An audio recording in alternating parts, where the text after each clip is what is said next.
Good morning বন্ধুরা, SS ব্লগে সবাইকে স্বাগত। আশা করি সবাই ভালো আছো, আমিও ভালো আছি। আর এখন বাজে ঘড়িতে সকাল 8:30। এখন থেকে ব্লগটা স্টার্ট করলাম, দেখতে থাকো, আশা করি ভালো লাগবে। আর এখন তোমাদের দাদা চলে এসছে বাজার থেকে, গেছিলো চেম্বারে, সেখান থেকে আছে বাজারে, বাজার করে এসছে। আর এখন সে টিফিন খাবে। আজকে সকালে করেছি ভাত ভাজা, কালকের অনেকগুলো ভাত ছিল, কী করবো সেগুলো ভেজেছি। আর এদিকে মাইক্রোওভেনে গরম হচ্ছে মুগ ডাল ফ্রাই, তা দিয়ে এখন খাওয়া হবে আমাদের।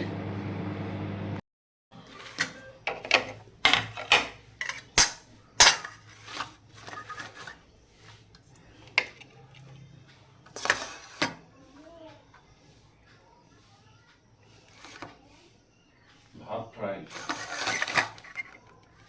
তামিলে বলে লেমন রাইস।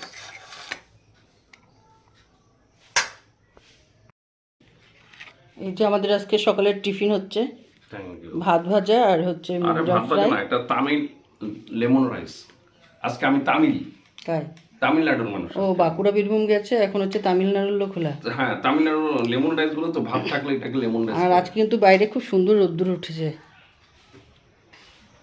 কয়েকদিন বৃষ্টির পর আজকে ভীষণ সুন্দর আমাদের প্রাকৃতিক পরিবেশ। আজকে আমরা লেমন রাইস খাচ্ছি, তামিল খাবার। খাও। আমি আজকে তামিল লোক। আর এখন আমিও খেয়ে নেব, তারপরে বাজার কিনেছি সেগুলো। তামিলনাড়ু হয়ে গেল এখন। কার না গায়ে রাগ ওঠে, এই বাজার নিয়ে এসছে, আবার মাছ নিয়ে এসছো। আগে রুই মাছ, চিংড়ি মাছ, এখন ভোলা মাছ। আগে কি আশ্চর্য! মিঠা জলের মাছ আনছি, নোনা জলের মাছ একটু খেতে হতো। দেখো, এগুলো তো কাটাও না, এগুলো তো কাটতে হবে আমার আবার। হ্যাঁ, এদিকে কোনো কাজ হয় না আমার, এদিকে এক গাদা কাজ করতে হবে না। চিংড়ি মাছ আর ভোলা মাছ ফ্রিজে রাখো, রুই মাছটা রান্না করো। আশ্চর্য, সত্যি কথা। আমি তো একা খাই। খাও না, খাওয়া দেখার দরকার নেই। কার সাইকেল নিয়ে এসছো আবার? এটা একজনের কাছে ধার করলাম। যাও। টাটা। এইদিকে পুরো ঘর আমার ছড়ানো, কোনো ঘর দূর এখন আমার পরিষ্কার করা হয়নি। সকালে চা খেয়েছি, সেই চায়ের কাপ পর্যন্ত এখানে পড়ে আছে। এখনো বিছনা আমার তোলা হয়নি।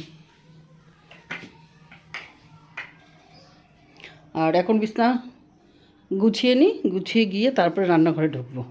তার আগে ঢোকা যাবে না, কারণ ঘর ঠর এলোমেলো থাকলে ভালো লাগে না। তার জন্য এগুলো পরিষ্কার করে নিই, তারপরে যাব রান্নাঘরে।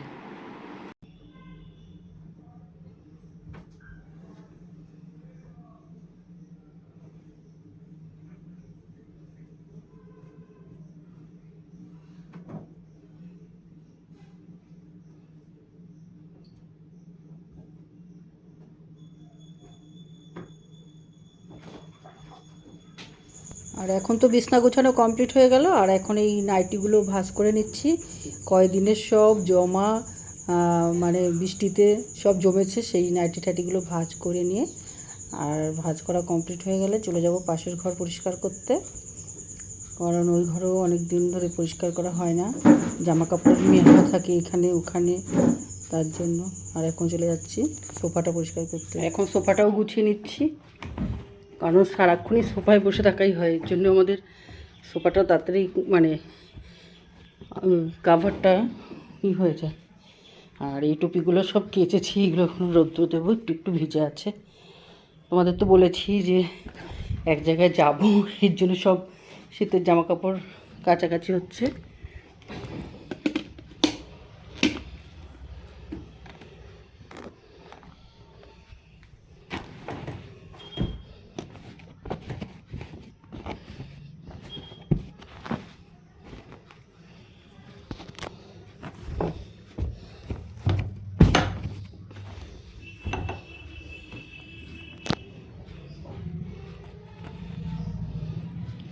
সোফাটাও গোছানো কমপ্লিট, আর এখন টেবিলটা গোছাবো।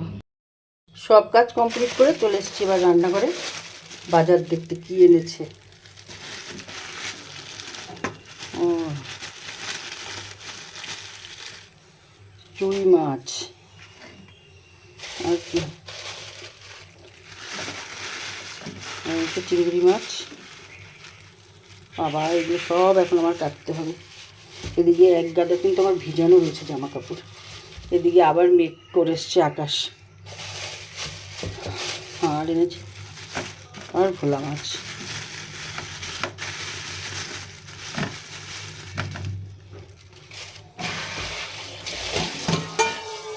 তখন আর বাজার আর কিছু না।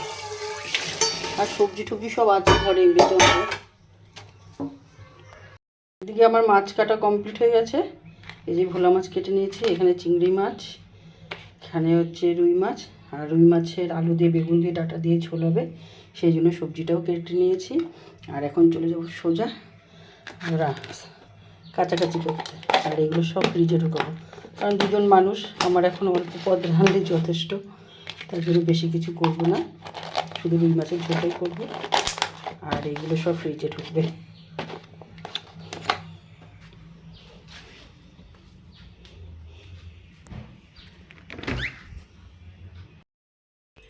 সব কাজ করে আর এখন চলে আসলাম কাছাকাছি করতে।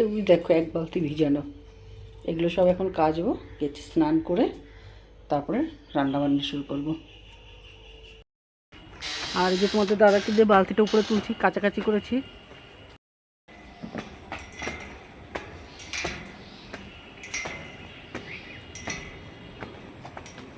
আমি মিলছি, এটা নিয়ে কি করবা?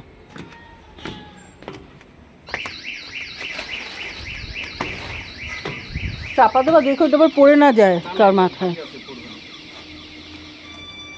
পড়লে কিন্তু উপায় নেই।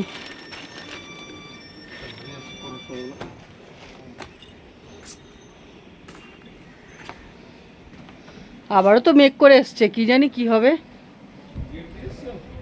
না, কোথায় করি এসছে?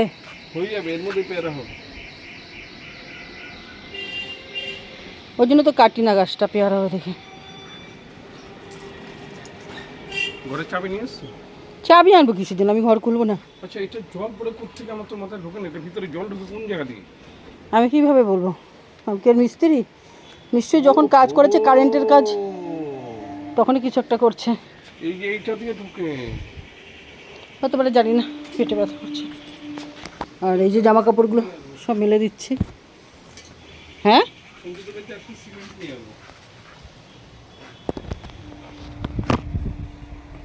দাদা বাড়িতে সিমেন্ট না।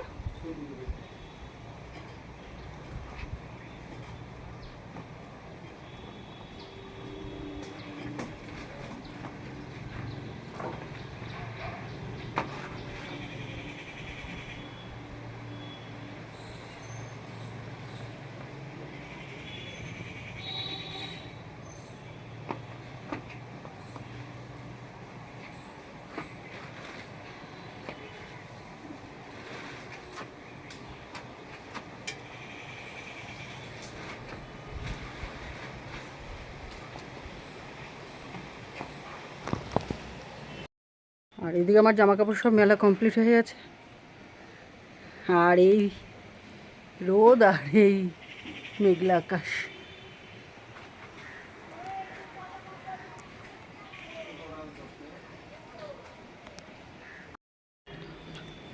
এখন চলে যাচ্ছি নিচে, মেলা কমপ্লিট, জামা কাপড়। পেয়ারা গাছটার পাতাগুলো এরকম হয়ে যাচ্ছে কেন? পেয়ারা গাছটার পাতাগুলো রোদ্রের তাপে মনে হয়, এই যে এই গাছগুলোতেও পাতাগুলো কেমন হয়ে যাচ্ছে। এই গাছটা অনেক ঝাড় হয়ে উঠছে, কিন্তু এখন সময় নেই, কালকে আবার উঠবো। আর উনি চলে যাচ্ছে দোকানে, আমাদের দোকান কাছেই, ওই জন্য চলে আসতে পারে। ফোন করেছিলাম বালতিটা যাতে উপরে উঠে দিয়ে যায়, আমি তো পারি না, আমার তো শরীরে অপারেশনে ভরা।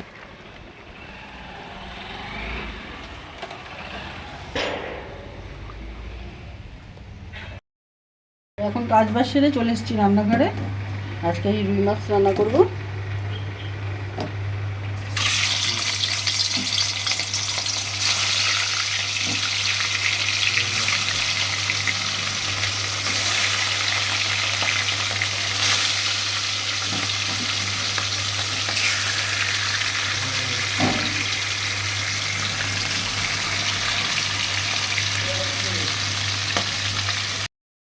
আমার রান্না বান্না এখন শেষ হয়ে গেছে, আজকে অনেক বেলা হয়ে গেছে আজকে আমার রান্না করতে। এই দেখো ঘড়িতে বাজে 2:20 আর এখন আমার রান্না শেষ হলো। আজকে করেছি মাছের ঝোল, রুই মাছের ঝোল আলু ডাঁটা দিয়ে। এদিকে করেছি সবজি পাতার বড়া, আর এখানে ঢেঁড়স আলু ভাজা, উপরে দুটো লঙ্কা নিয়ে নিয়েছি, দুজনে দুটো লঙ্কা, ভাত, আর ডালটা গরম হচ্ছে, ডালটা ফ্রিজে ছিল। তাহলে এখন খেতে বসবো, তারপর আবার তোমাদের সঙ্গে দেখা হচ্ছে। আমাদের তো খাওয়া দাওয়া কমপ্লিট হয়ে গেছে, যে খাওয়া দাওয়া করে একটু শুতে এসছি, এদিকে ঝমঝম করে নেমেছে আবার বৃষ্টি। আর বৃষ্টি যে আমার কি ভালো লাগে, ভাগ্যিস জামা কাপড়গুলো সব শুকিয়ে গেছিলো, নাহলে তো অসুবিধা হয়ে যেত।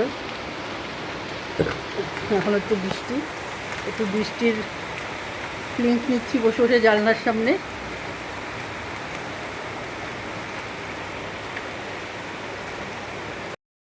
দুপুরবেলা তো দেখলে যে কি বৃষ্টি, খেদে ওঠার পর। তারপরে এখন সন্ধ্যা হয়ে গেছে, সন্ধ্যা পুজো দিয়ে নিলাম। আর এখন বাজে ঘড়িতে প্রায় 7টা। আর এখন আমি যাবো আমাদের দোকানে একটু, তার আগে একটু চা খাবো, তাই চা বসিয়েছি। আর তোমাদের দাদাও আসছে চা খেতে। তা আজকের মতন ব্লগটা এখানেই শেষ করলাম। ভালো লাগলে লাইক, কমেন্ট, শেয়ার আর সাবস্ক্রাইবটা অবশ্যই করে। ভালো থেকো, সুস্থ থেকো।